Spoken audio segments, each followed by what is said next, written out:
Halo teman-teman semuanya, selamat datang kembali ke alur cerita novel Against the Sky Supreme. Ini adalah spoiler alur cerita yang diambil dari novelnya, karena saat video ini dirilis, animasinya belum tayang. Jadi mohon maaf kalau narasinya berbeda dengan videonya. Karena ini alur novel, bukan alur film. Sebelum itu, subscribe bagi kalian yang belum subscribe ya. Dan jangan lupa like video ini. Oke, langsung saja kita mulai spoilernya.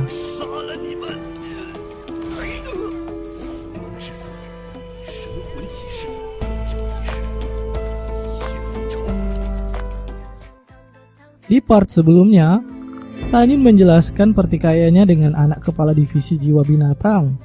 Dikarenakan niat ayah dan anak itu untuk menggunakan cara kotor dan keji untuk mendapatkan Meng Yi. Kemudian King Qiu akhirnya membuka identitas Meng Yi yang sebenarnya di depan Su Bing. Su Bing mengatakan harapannya agar Tan Yun dapat masuk 8 besar dalam kompetisi antar divisi besok.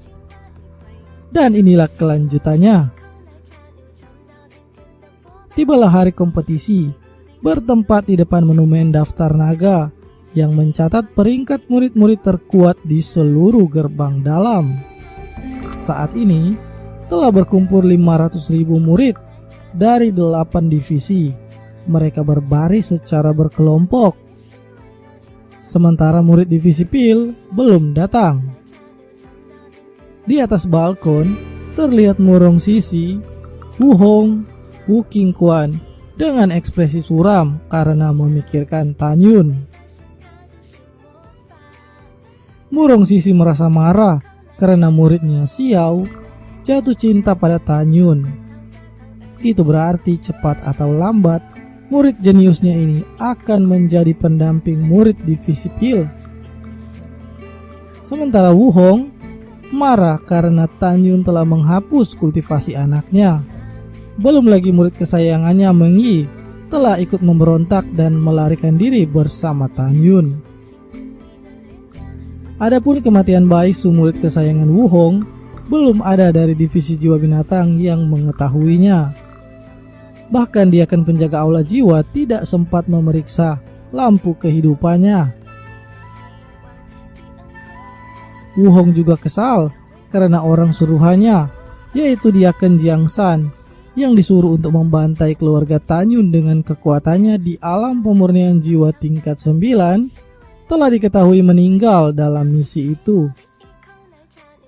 Tapi Wu Hong tidak bisa mengaitkan kematian Diaken Jiansang dengan Tan Yun, karena menurutnya tidak mungkin Tan Yun bisa membunuhnya.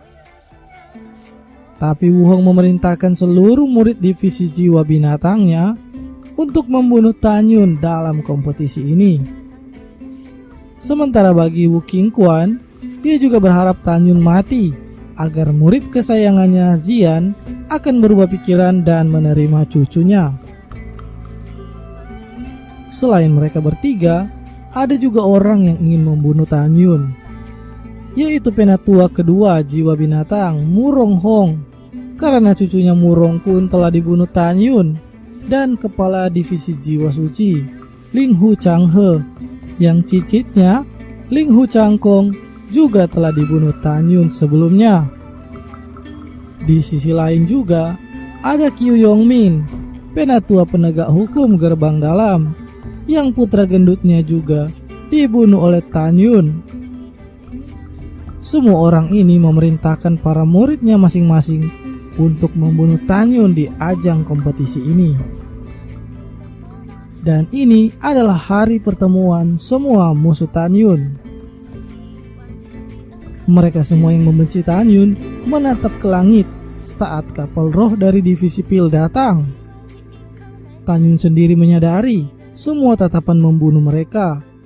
Tapi memang dengan kekuatannya saat ini, dia belum bisa untuk menghilangkan mereka semua. Tapi dia berpikir untuk membuat mereka ketakutan. Tan Yun juga menyadari bahwa semua murid di bawah mereka sudah diperintahkan untuk mengeksekusinya. Wu Qingquan yang melihat Xian segera memanggil untuk bergabung ke barisannya. Dan di dalam barisan, cucu Wu Qingquan, Wu Ling, mulai kembali menggoda Xian. Xian yang merasa terganggu kemudian mengucapkan kata-kata penolakan. Wu Ling segera terdiam, tapi di dalam hatinya, dia merasa bahwa karena masih ada Tan Yun, sehingga Xian selalu menolak dirinya ini. Di dalam hatinya, Wu Ling mengumpulkan niat membunuh untuk Tan Yun. Dia berjanji bahwa kali ini dia akan membunuh Tan Yun. Sementara Wu Hong yang pada saat ini juga melihat Meng Yi di atas kapal roh divisi Pil berdiri di samping Tan Yun, meraung marah. Dia meneriaki Meng Yi pengkhianat tidak tahu malu dan berkata tidak akan menerimanya sebagai murid lagi. Seketika 600.000 murid beserta semua penatua di Aachen yang hadir menatap Meng Yi. Belum selesai kata-kata Wu Hong kepada Meng Yi, Tan Yun langsung menyahut, "Dasar tua bangka tidak tahu malu. Jika aku bisa melawanmu, sudah kupenggal kepalamu, manusia berhati binatang." Untuk pertama kalinya, Tan Yun berkata kasar di depan orang banyak. Dia seperti tidak dapat menahan dirinya lagi.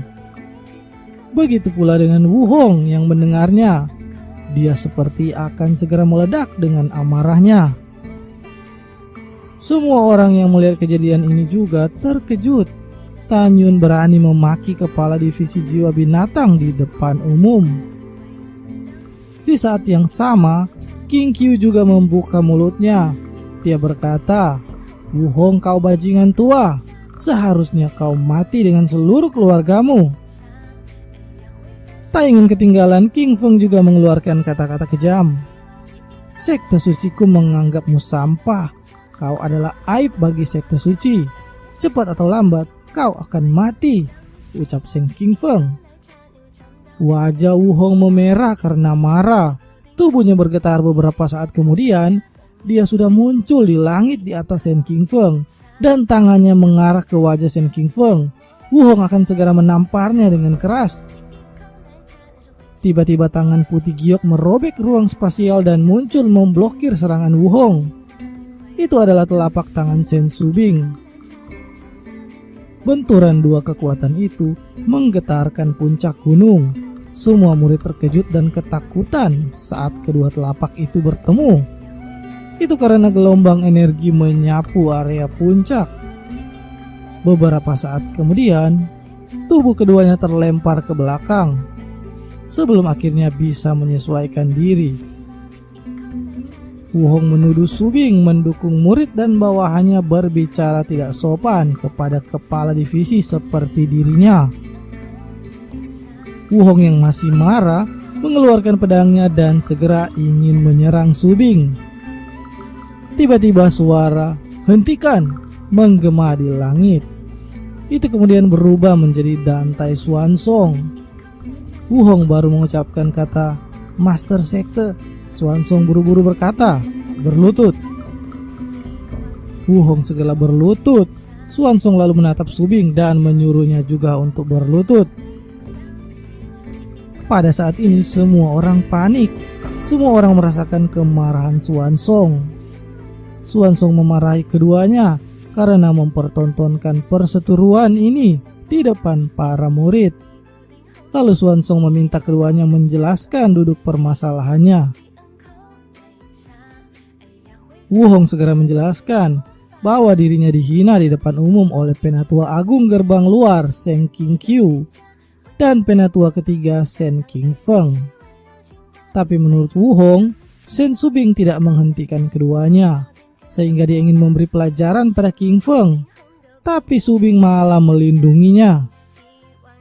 Semua penatua, diaken dan murid dari divisi jiwa binatang juga mendukung pernyataan Wu Hong secara serempak saat ditanya oleh Xuanzong.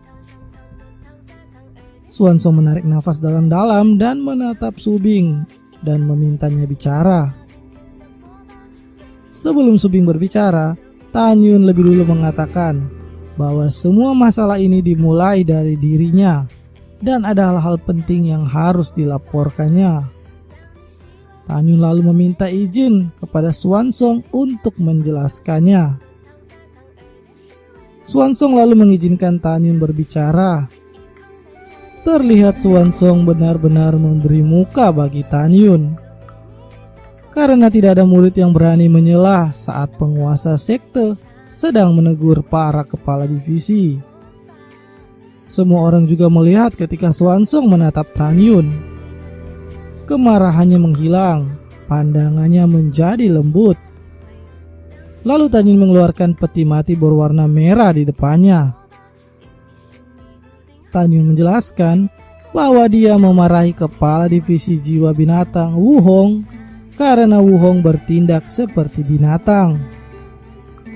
Belum selesai Tan Yun bicara, Wu Hong segera menuduh Tan Yun yang saat ini terus mempermalukan dirinya yang adalah kepala divisi, sedangkan Tan Yun hanyalah murid. Belum selesai juga Wu Hong menjelaskan, Swansong berkata, "Diam, aku sedang berbicara dengan Tan Yun dan tidak memintamu untuk bicara." Oke guys, segitu dulu ceritanya hari ini. Seperti apa keputusan Swansong terhadap kasus ini? Kita lanjutkan di part selanjutnya ya. Terima kasih sudah meluangkan waktu untuk terus mengikuti channel ini. Jangan lupa subscribe dan like videonya. Bye.